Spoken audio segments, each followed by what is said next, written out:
Neutral content creator ಆಗೋದು ಎಷ್ಟು ಕಷ್ಟ ಗೊತ್ತಾ? ಬಿಜೆಪಿನ ಬೈದ್ರೆ ಅಂದಾನಿ ಮಾಜಿ ಅಥವಾ ಅಂದ ನಮಾಜಿ ಅಂತ ಏನೋ ಬೈತಾರೆ. ಅದೇ ಕಾಂಗ್ರೆಸ್ ಅಥವಾ ಅಪೋಸಿಷನ್ ಅನ್ನು ಬೈದ್ರೆ ಅಂದ ಭಕ್ತ ಅಂತ ಬೈತಾರೆ. ಇವತ್ ಮ್ಯಾಟ್ರ್ ಏನೋ ನೋಡ್ಕೊಬಿಡೋಣ. ಇಬ್ಬರನ್ನು ಬೈತೀನಿ, ಏನ್ ಕಮೆಂಟ್ಸ್ ಬರುತ್ತೋ ನೀವು ನೋಡ್ಬೋದು, ನಾನು ನೋಡ್ಬೋದು. ಫಸ್ಟ್ ಬಿಜೆಪಿ ಹೋಗೋಣ. ನೀಟ್ ಪೇಪರ್ ಲೀಕ್ ಆಯ್ತು ಅಂತ ರೀ ಎಕ್ಸಾಮ್ ಮಾಡ್ತೀವಿ ಅಂತ ಅಂದ್ರಲ್ಲ, ಅದಾಗಿದ್ 72ನೇ ದಿನ ಅಂದ್ರೆ ಇವತ್ತು ಮೋದಿ ಅವ್ರು ಟ್ವೀಟ್ ಹಾಕಿರೋದು. 2024 ಅಲ್ಲಿ ನೀಟ್ ಲೀಕ್ ಆಗಿತ್ತಲ್ಲ, ಸೇಮ್ ಸ್ಟೇಟ್ಮೆಂಟ್, ಆದ್ರೆ ಒಂದೇ ಒಂದು ಆಡ್ ಮಾಡೋರೆ, ಫಾಸ್ಟ್ ಟ್ರ್ಯಾಕ್ ಕೋರ್ಟ್ಸ್ ಅಂತ. ನನ್ಗೆ ಅರ್ಥ ಆದಂಗೆ ಆ ಟ್ವೀಟ್ ಅಲ್ಲಿ ಹೇಳಿರೋದು ಇನ್ಮೇಲೆ ಪೇಪರ್ ಲೀಕ್ ಆಗಲ್ಲ ಅಂತ ಅಲ್ಲ, ಇನ್ ಯಾರಾದ್ರೂ ಲೀಕ್ ಮಾಡಿದ್ರೆ ಜಲ್ದಿ ಶಿಕ್ಷೆ ಕೊಡಿಸ್ತೀವಿ ಅಂತ. ಸ್ಟೂಡೆಂಟ್ಸ್ಗೆ ನಾವು ನಿಮ್ ಜೊತೆ ಇದೀವಿ ಅಂತ ಹೇಳಕ್ಕೂ 72 ದಿವಸ ಬೇಕಾಯ್ತು ಒಂದ್ ಕಂಟ್ರಿ PMಗೆ. ಏನ್ ಎಕ್ಸ್ಪೆಕ್ಟ್ ಮಾಡ್ತಾ ಇದ್ರು ಸ್ಟೂಡೆಂಟ್ಸ್? ಬರೀ ಸ್ಟೂಡೆಂಟ್ಸ್ ಬಗ್ಗೆ ಮಾತಾಡ್ತಾ ಇರೋದು. ಹೋಗಿ ಹಾಸ್ಪಿಟಲ್ ಅಲ್ಲಿ ಸೋನಮ್ ವಾಂಗ್ಚುಕ್ ಅವ್ರ ಜೊತೆ ಮಾತಾಡಿ ಈ ಮ್ಯಾಟರ್ ಸಾಲ್ವ್ ಮಾಡಿ ಅಂತ ತಾನೆ, ಅದನ್ನೂ ಮಾಡಕ್ಕಾಗಿಲ್ಲ. PM ನಲ್ಲಪ್ಪ ಕೇಳಿರೋದು, ಯಾವ್ದೇ ಪೊಲಿಟಿಷಿಯನ್ ಆಗ್ಲಿ ಮಾತಾಡ್ಲಿ ಅಂತ ತಾನೆ. ಮಾನ್ಸೂನ್ ಸೆಷನ್ ಅಲ್ಲಿ ಹಿಂಗ ಆಗಲ್ಲ ಅಂತ ಒಂದ್ ಹೇಳಿದಿದ್ರೆ ಮುಗ್ದೋಗಿರೋದ್ ಕತೆ. ಯಾಕೆ ಮಾಡಿಲ್ಲ?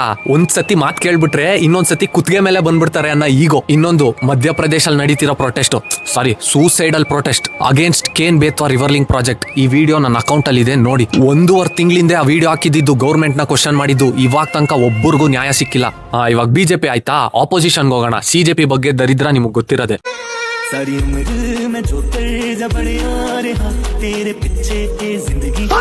आम आदमी पार्टी वीडियो नोಡ್ಕೊ ಬರ್ರಿ, ನಾನು ಏನು ಮಾತಾಡಲ್ಲ. तो इस किस्म की ब्रूटैलिटी आज तक कभी देखी नहीं गई थी. ऐसे लगता है जो जलियांवाला बाग में जनरल डायर ने किया था, वो भी शायद मोदी जी ने पीछे छोड़ दिया. कुछ लोगों का कहना है शायद जनरल डायर की आत्मा ने मोदी जी के रूप में जन्म लिया है. CJP ಪ್ರೊಟೆಸ್ಟ್ ತರ ಹುಡುಗಿರ್ನಲ್ಲ ಸರ್, ಅಮ್ಮಂದಿರು ಅಜ್ಜಿದಿರ್ನ ಹೊಡಿತಾ ಇರೋದು. ಯಾಕೆ? ಒಂದ್ ಪ್ರಾಮಿಸ್ ನ ಫುಲ್ಫಿಲ್ ಮಾಡಕ್ಕಾಗಿಲ್ಲ, ಅದಕ್ಕೆ. ಇನ್ನ ಕಾಂಗ್ರೆಸ್ ವಿಷಯಕ್ಕೆ ಬಂದ್ರೆ, ಕರ್ನಾಟಕದಲ್ಲಿರೋ ಗೋಳ್ ಒಂದೊಂದಲ್ಲ. ಬಿಡದಿ ಟೌನ್ಶಿಪ್ ನನ್ಗೂ ನಿಮ್ಗೂ ಗೊತ್ತಿಲ್ಲ, ಧಾರವಾಡ ಪ್ರೊಟೆಸ್ಟ್ ನನ್ಗೂ ನಿಮ್ಗೂ ಗೊತ್ತಿಲ್ಲ. ಪಾಪ Bengaluru university, Mysuru university students ನ ಎಷ್ಟು ಗೋಳು ಇಕ್ಕೊಂತವ್ರೆ. ಎಷ್ಟೋ ಸ್ಟೂಡೆಂಟ್ಸ್ ನನಗೆ ಮೆಸೇಜ್ ಆಗ್ತಾ ಇದಾರೆ, ಆರ್ಯ ನೋಡು ನಂದು 8 to 9 CGPA ಆದ್ರೆ ನನ್ನನ್ನು ಫೇಲ್ ಮಾಡೋರೆ. ಯಾಕೆ ಮಾಡ್ತಾರೆ ಗೊತ್ತಾ? Revaluation is A stable income. ಹೆಂಗಿದ್ರು ಸ್ಟೂಡೆಂಟ್ಸ್ ರೀಚೆಕಿಂಗ್ ಆಗ್ತಾರೆ, ಅವಾಗ ಫೀಸು ಅವ್ರಿಗೆ ಓಸಿನೇ ತಾನೆ. ಆಮೇಲೆ ಪಾಸ್ ಮಾಡ್ಬಿಡ್ತಾರೆ, ಹೇಳೋರಿಲ್ಲ ಕೇಳೋರಿಲ್ಲ. ಸ್ಟೂಡೆಂಟ್ಸು ಖುಷಿ, ಪಾಸ್ ಆಯ್ತಲ್ಲ. ಇವಾಗ ಎಲ್ಲಾರ ಬಗ್ಗೆ ಮಾತಾಡಿದೀನ, ಕಮೆಂಟ್ಸ್ ಏನ್ ಬರುತ್ತೆ ನೋಡೋಣ.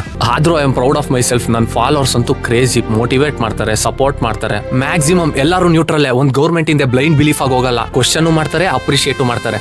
Thank you guys.